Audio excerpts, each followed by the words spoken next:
Ladies and gentlemen, put your hands together for the man with the biggest heart that I've personally ever met, leading by example, and knows that one man can make a difference with the power of many. Bring to the stage Pastor Steve Willis from Huntington, West Virginia.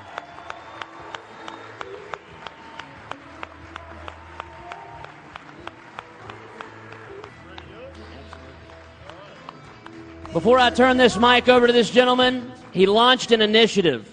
They say, you know, what defines a leader is leading by example. He launched an initiative. He's going to share it with you. Huntington Fights Back. So not only did he take this concept, but he's taken it to a whole new level. And like I said, please pay attention for the next 45 minutes. Okay, 10, 15 minutes, guys. Pastor Steve Willis. All right. Thank you, Brian. Hey, it's a privilege to be with you here this afternoon. I've come from West Virginia, and you know, the reality of what we're dealing with here is I've got to go back on Monday and do another funeral. That's something that pastors get to see. You know, when you have a family member who is sick due to causes related to obesity, that's something you deal with that family member at that point in their life. But as a pastor, I see it every single day. For 20 years, I worked in youth ministry. And when I made the switch from sitting in the pulpit and telling stories, what I found out was I was spending 4 or 5 days a week, instead of trying to help people improve their lives and bring birth and life to this world, I'm spending my time in a hospital. And I told my wife, I cannot believe the amount of diseases that we're fighting because we're such a big people. It's breaking my heart. And when I traveled around, I went out to California. I was in the Pismo Beach area. And while I was there, I told my wife, I said, you know what? I think that we are the fattest people in the world. It seems like every direction I go from Huntington, West Virginia, people get thinner. And we laughed a little bit about that, but when I came back, I had a family waiting to counsel with me. And the mom and dad came in, and they were both fairly large. And they said, you know what, we're both doing all we can to make our families work, but I'm working in the evening. I don't have time to cook for my kids. My child's way overweight. My husband doesn't cook worth anything, and they were fighting back and forth about the health of their children. And both of them were too tired to work with their kids when they came home from work in the evening. Why? Because they were carrying around an extra 150 pounds in their back. And I told my wife, we have to do something about this. Being a part of a church is not just telling people about some pie in the sky, what life will be like in the ever after. God wants us to have life now, good life now.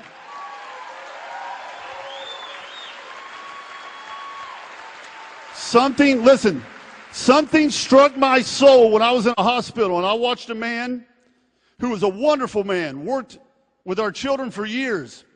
He was in the hospital, and they took him back for open heart surgery. He was 200 pounds overweight.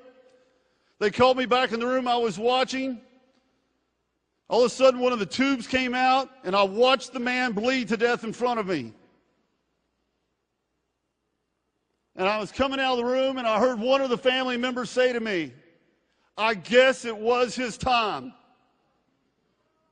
And I said, no, I don't think it was. Now, that was not the time to preach, but I told them the job of the devil is to steal, kill, and destroy life.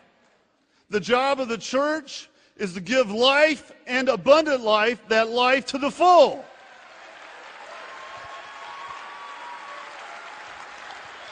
So I told my wife, I said, I've got to address this. So I went to the leaders of our church, and I said, I've got to talk about this. I said, I've got to talk about this. They said, Steve, you can talk about any of the 7 deadly sins that you want to, except that one. You can talk about pride, lust, envy, murder, greed, hate, whatever you want to talk about. But if you talk about this one, people will be offended and they'll leave the church. And I said, guys, I am sick and tired of watching people die. I've got to address this. And I said, will you just pray about this for a month? They came back to me 4 weeks later. They said, Steve, if it's your last week in the church, we believe God wants you to do this. You get up and preach it. Do it with a feather, not with a hammer. But you get up and tell how you see our people dying. I got up in church. Well, I got to take it back. That was on a Sunday. I was preparing through the week to get up the following Sunday. I get up on Friday morning. I look at the newspaper, and it said that Huntington, West Virginia, was indeed the fattest city in the world. I had proof from the Center for Disease Control. That was on a Friday. I got up Sunday morning. I preached that message. All over the nation, they were coming to take pictures of fat people in West Virginia with all their teeth falling out. And one member from our church called the local television station, and a radio station, and said, our church is doing something about this. And so we started working out. We did our own faith and fitness program that we started developing. And we weren't losing as much weight as what we needed to because we were just doing exercise. And I told my wife, we have to address the nutritional habits of our people. But I said, I don't want to do. Now listen, honest to God, I prayed this on a Sunday night. I prayed, God, please send somebody that'll help us. I don't know anything about nutrition. Monday morning, Jamie Olivers and the producers from ABC called me, said, we want to come to Huntington and help you, Pastor Steve, make a difference not only in Huntington, West Virginia, but all over the nation. Now, I want to tell you this. I heard a man tell me one time that he said, Steve, when you do a good thing, people will listen to you. When you do great things, people will come to you. Not only did Jamie Oliver come, since that time, just a few months ago, I've been on Good Morning America, ABC News, Nightline, Larry King Live, David Letterman. I mean, all kinds of CNN News, ABC, NBC. People coming to me, what are you doing? I just left a film crew from Sweden in my office, okay? This is what I want you to hear. People know when you say the hard things, if you say it in love, but you say the truth, people will listen to what you say. And they will love you for it. They really will. So listen to me, my friends. This thing's flashing red at me. Tell me I got to quit. All right, listen. Listen to me, my friends. I honestly believe that it's God's work, what you're doing working here with this company. God does not want to see the people of America. We're the most obese, out of shape, unhealthy nation in the world. That is not something God would want. If God grows it on a tree, if he grows it in the ground, it's good. Visalis has taken those things, put it in something that is affordable, and that's why they asked me to come here to talk about the Community Challenge.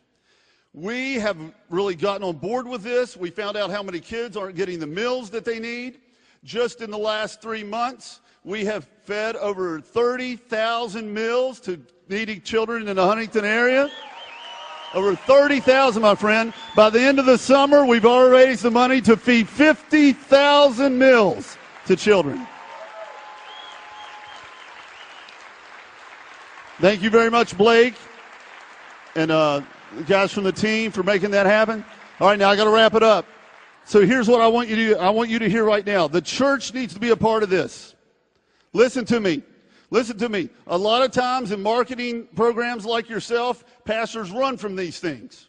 I've had other pastors, Steve, how do you do that? I don't know how you do that. You get involved in these systems, and they've got. When you have people dying, listen to me. When you have people dying, don't you believe that God would have you go to someone who is struggling with their weight, and you're sitting there, oh, I don't know, I'm afraid they might be offended. I don't know if they'll like me. You need to step into their life and save them. You can't do that. My friends, you've got to believe. God bless you. Have a great afternoon.